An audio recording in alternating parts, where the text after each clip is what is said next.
guys, it's Krista from Playing with a Purpose. This week we're talking all about ants. We started by reading some books about ants. Next to an ant is a great story about the size of an ant, and you can see on this picture how big the ant is on the little girl's hand. We talked about how ants are hard workers, and this is an adorable story called Hey Little Ant.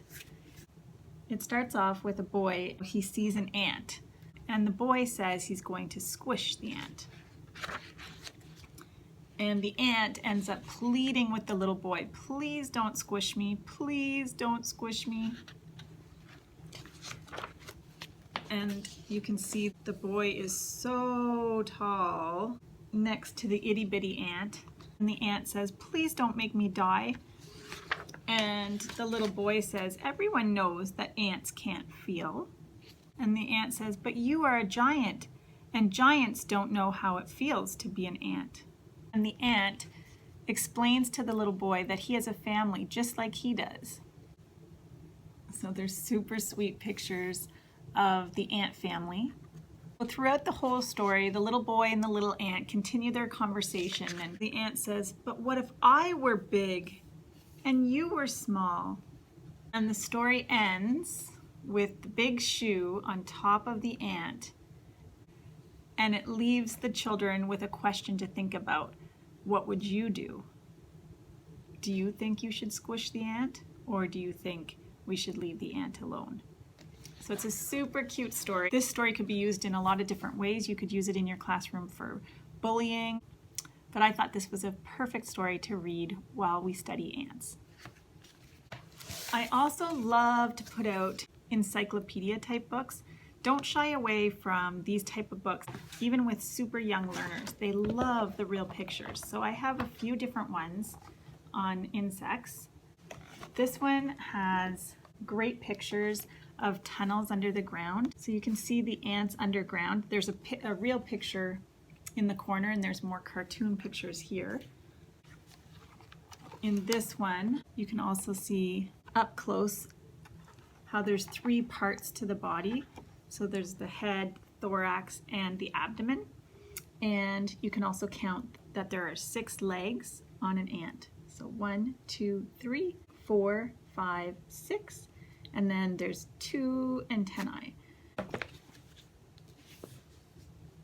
There's some more pictures of where you might find ants. Often we see ants in the yard and we see them carrying away some crumbs, or we might see them inside flowers. So after discussing how hard ants work, we decided that we would make a job chart, and we used a piece of plastic for a picnic blanket, and we wrote, we are hard at work. And each of the children chose a job in our classroom to write on a piece of cake. So we have feed Bluey, that's our fish. We have tuck in all the chairs. We have the line leader. We have put the babies to bed. And we have clean up the books.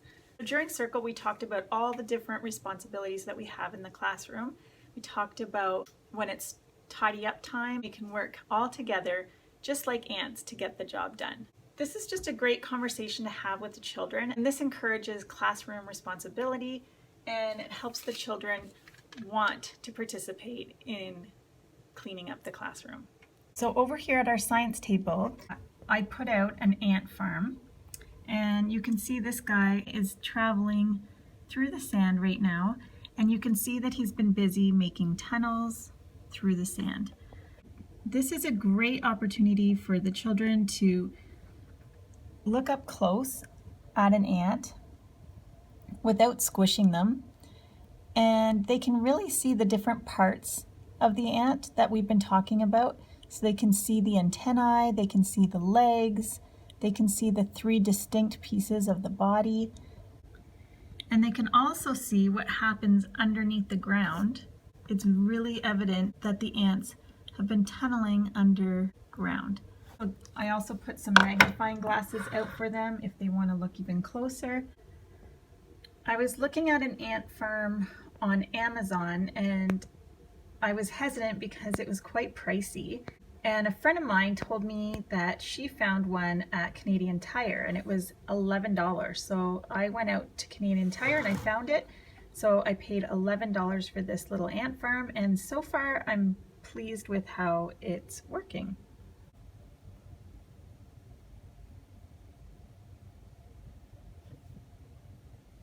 It's also great to place different pictures for the children to be able to compare to the real live version. So a couple of simple art projects is this A is for ant. I love this one. It's super simple. I asked the children to dip their thumb into black paint and make ants all over the letter A. This gives them freedom to be independent. It develops spatial awareness, gives them exposure to letters, and it reinforces the topic that we're learning about. I really love this project. So you can see they all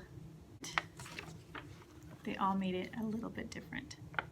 Another simple ant art activity is simply giving them a small balloon, and you have the children dip it in black paint and just make the 3 body parts of the ant, so that the children can remember that there are 3 parts to the ant's body.